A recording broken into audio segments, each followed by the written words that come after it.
Welcome back to the Euro Fantasy video and podcast. This will be the best wildcard team for Matchday 6 as we approach the semi-final stage. Let me know if you still want to see a best limitless team video. I'll be very happy to do that. There'll be a few key changes with only the semi-finals in mind because remember, the limitless enforces changes for a single matchday only, then your team reverts to how it was before you activate the chip, whilst the wildcard enforces permanent changes to your squad. Smash the like button and subscribe if you're new. Let's get this video to the 200 likes. And we're getting so close towards 25,000 subscribers. I think we're around 60 away. So let's be sure to hit that milestone by the end of the Matchday 6 deadline. Without further ado, let's jump straight into it. My squad value is 105.4 million, but I'm going to build this from the ground up and everyone watching will be able to afford this team because we all got a 5 million increase to our budget in the round of 16. I'll start with the goalkeepers, work our way up through the field to defenders, midfielders and forwards, and I'm going to pick the best players in each position and discuss alternatives as we go along. Maignan is the highest scoring goalkeeper with 30 points, and that's now 4 times he's delivered 7 points in a single match day. Only the one blank which came in match day 3 against Poland where Robert Lewandowski converted a penalty. Apart from that, France have kept clean sheet after clean sheet. They've been the most solid defensive team in this tournament, and they have so many different ways of covering that defense with Theo Hernandez, who hasn't really shown his attacking potential just yet. No goals or assists in this tournament. You have Upamecano, Saliba and Koundé for the ball recoveries, and I'll discuss the very best option in the defense very soon. But Maignan is very solid, and I prefer him over to Unai Simon. I think Spain are the better team right now, but France have the better defense, and that's why I load up on France defensively for the first set of matches on the Tuesday. Be sure to tune in for the deadline stream as well by subscribing to the channel once again. But the second goalkeeper is of course between Netherlands and England, and I'm going to go for Pickford. I think England have the best chance of a clean sheet on paper in matchday 6, but it's very tough to call which team exactly will keep a clean sheet amongst these 4 semi-finalists. I think France and England are the most likely, and that's why I've gone for these 2 goalkeepers. Pickford saved 1 penalty in the shootout against Switzerland, the first one taken by Kanji. He hasn't been great recently, particularly in the knockout stages, but I think a clean sheet for England is possible in the semi-finals.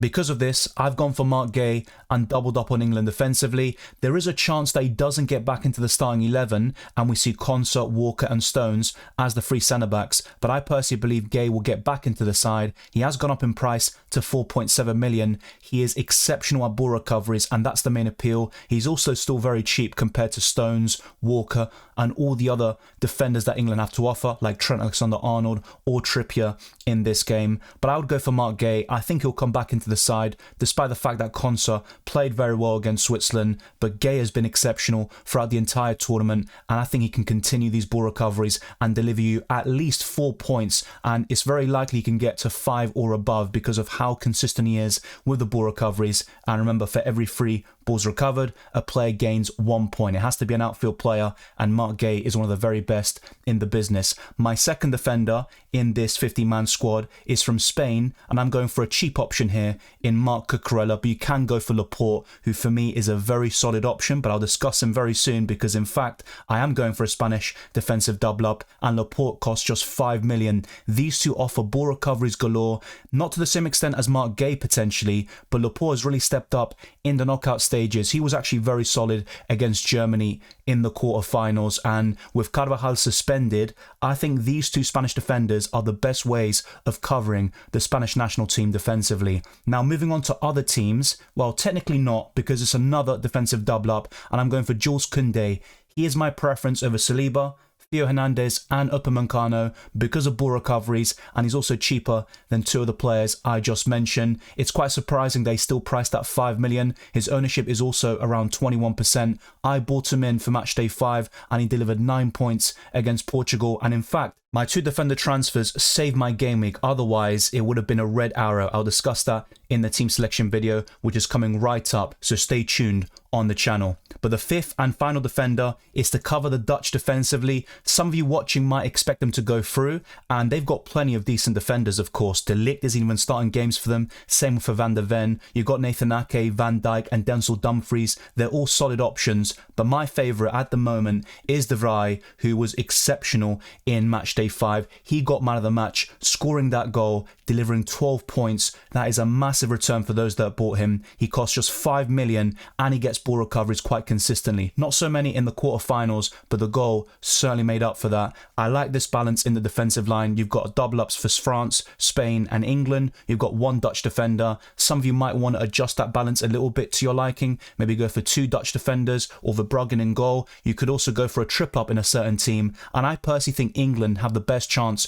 of a clean sheet, and the best defence overall is France, but they're arguably facing the top team in this tournament in Spain.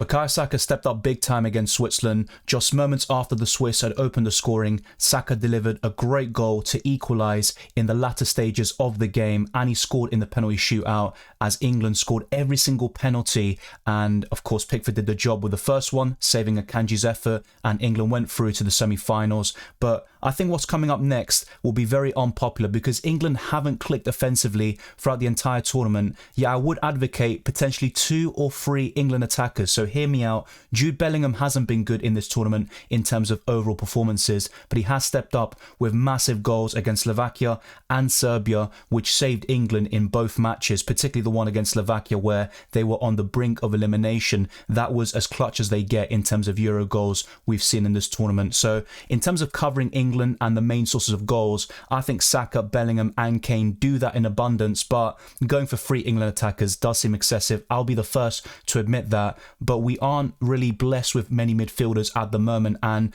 maybe some of you will consider a triple up in the Spanish national team for the midfield. You've also got, in terms of French players, maybe Kante for ball recoveries, but even then, if you actually look at it, he doesn't get that many ball recoveries compared to a Declan Rice, for example, and some of you might want to go in that direction, go for Rice instead of Bellingham or Saka, because England aren't scoring enough goals or creating many opportunities, even with this formation change. And you could argue that the shift in this system maybe benefited England and they look more solid, but they still didn't create that much against Switzerland, who are a tough team anyway. But it's just not really clicking for England offensively, and it's all about getting the job done and going through to the next round. But I can't say the same thing about the next team I'm going to cover, because they've been exceptional in this entire tournament. By far the standout team alongside Germany, who are now eliminated. And I'm going to go for Spain, and I'll go for a double up here, starting with Dani Olmo. And honestly, it's very difficult to limit it to 2 Spanish midfielders, even if none of them are consistent in terms of goals or assists. Fabian Ruiz has been exceptional in this tournament, but I'm not going to go for him. And I think on ITV they said he's suspended for the next game, but that isn't true. He's only got 1 yellow card in this tournament, which came against Germany. He will be available. You've got Nico Williams.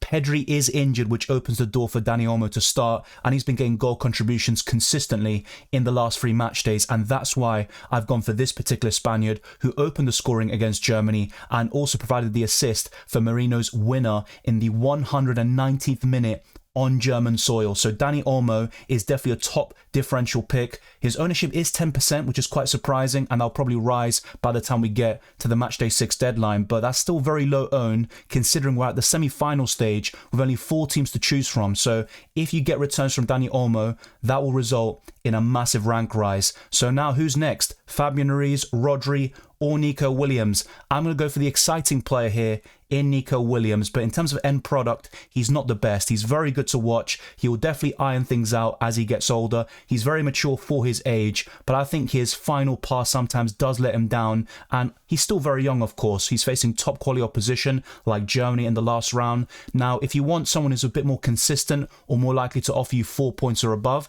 then Fabian Ruiz is probably the one to go for, but I'm going for the exciting player here in Nico Williams. And remember, in my team selection, I will be using the wildcard myself, and that's why I'll provide an updated wildcard team in that particular video and podcast, so stay tuned for that as well. But the 5th and final midfielder is a ball recoverer, not the best one in the world in terms of ball recoveries in Euro Fantasy, but I'm going to go for N'Golo Kante, who's had a very good tournament. He's got a few Player of the Match awards, which certainly has helped his scores. Now you can go for Xavi Simons to cover the Dutch midfield, but I look at the alternatives for France or Netherlands, and I'm not a big fan of the other midfielders. So that's why I've gone for N'Golo Kante. I think he's the best of a bad bunch. You could go for Rodri, who's getting even more ball recoveries as we get deeper into the competition, and I think he made 14 against Germany, which was simply ridiculous. So maybe one of Rodri or Kante could be your final midfielder, but in fact, I think Fabian Ruiz is even better than Rodri, so it's between him and Kante. If you want a bit more balance with France covered, and remember,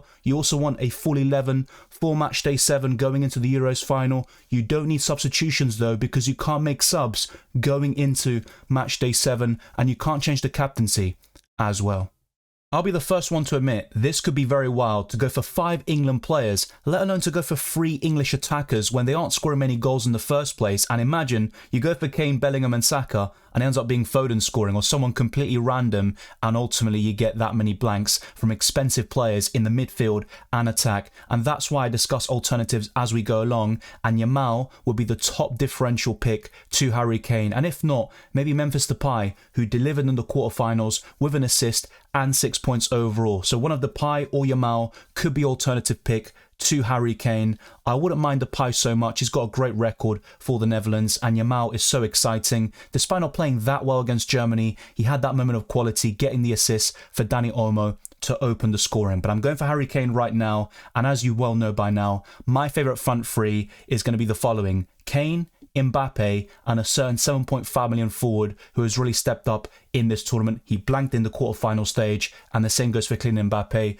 who hasn't done anything in the knockout stages. He hasn't really done much throughout this entire tournament. He had some good performances here and there. I think he played quite well against Belgium, but no goals or assists to show for it, and he's not getting into the positions I want to see him in the box, getting those big chances, and a lot of these games have been tight. France are barely scoring goals, only the one goal really from themselves, and that was a penalty. The rest were own goals and 0-0.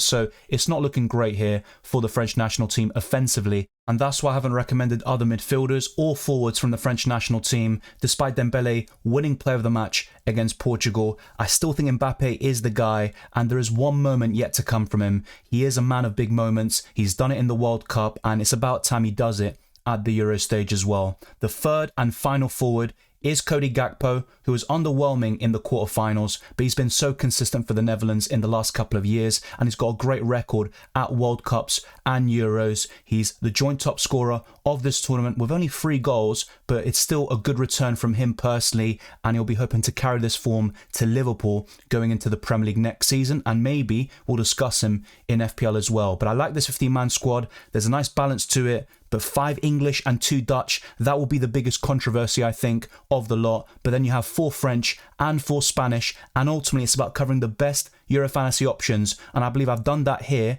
But of course, Yamal or Depay could come in for the forward line, and I think Harry Kane would be the one to drop out for many of you, and some English fans want to see him dropped for a more dynamic attack. We could see that later in the game when subs are made, but not from the get-go. Harry Kane is going to start every single game, even if he isn't 100% fit, and some people believe that's the case right now. In the midfield, Fabian Ruiz is the main alternative, and you can go for him over one of these Spanish midfielders or N'Golo Kante. Rodri is very good for ball recoveries and player of the match awards. He's also got that long range strike, particularly in crucial moments. And there's also Declan Rice for the ball recoveries and Xavi Simons to cover the Dutch offensively. In the defence, I think the main alternatives would be Saliba, Theo Hernandez or Upamecano. Take your pick from those 3. You could even go for a French triple up defensively with Maignan in goal, or going for 3 of those defenders I just mentioned. And you've also got the likes of Walker and John Stones. I think England have the best chance of a clean sheet, and of course the Dutch boast a lot of good defenders like Van Dijk and Nathan Ake, and we can't forget Denzel Dumfries, who tends to step up in these Euros and World Cup tournaments. He got an assist against Turkey in Matchday 5, and in goal, of course, the only alternatives we have are Unai Simon on the Tuesday for the first day of Matchday 6, and you've also got Verbruggen, but I think the main alternative from those 2 would probably be Verbruggen, but that's just my opinion. Let's wait and see what happens there. I think the best way of covering the Spanish defence are of Cucurella and Laporte, and once Carvajal is back from suspension, should Spain reach the final, he would be yet another good option with ball recoveries and the assist threat, which he always poses. So that's the best 50-man squad on the wildcard. Let me know your thoughts down in the comment section below, particularly if there's a certain player I haven't covered today, whether it's in the 15-man squad or when discussing the alternatives, because it's all about finding these differentials with the ball recoveries, the goals, assists, player of the match awards, you name it, clean sheets. It's all about finding those low-owned players who can make the difference, and we still have so many options despite only 4 teams remaining in this competition. And that wraps up the best wildcard team for the semi-finals as we approach the Matchday 6 deadline. In terms of the captaincy, I'll delve into that more in the team selection and other videos that you want to see on the channel or the deadline stream on Tuesday. But the current plan will be to captain one of Dani Olmo, Mbappe or Koundé on Tuesday, the 9th of July. And then on the following day, I would likely go for Mark Gay or potentially Harry Kane. That's where my thinking is at the moment with the captaincy, and I'll delve more into it, like I said, in future videos and podcasts. Thank you very much for watching this one, and also for showing all your support on this channel. If you enjoyed it or found it useful, then be sure to smash the like button and subscribe for new. Let's get this video to over 200 likes, and let's keep on pushing towards 25,000 subscribers. We're very close to reaching that milestone. Follow me on Twitter and Instagram, DylanRCM, and check all the other links in the description below for my Patreon and the championships for early access to my videos, amongst many other perks. And also join the Discord server, Euro Fantasy League, Draft Town, and also join me on Spotify. Become a member there, and also follow me for free. It's very much appreciated. It goes a long way to support my channel. I wish you all the best of luck for Matchday 6 and also Matchday 7, and I'll see you next time.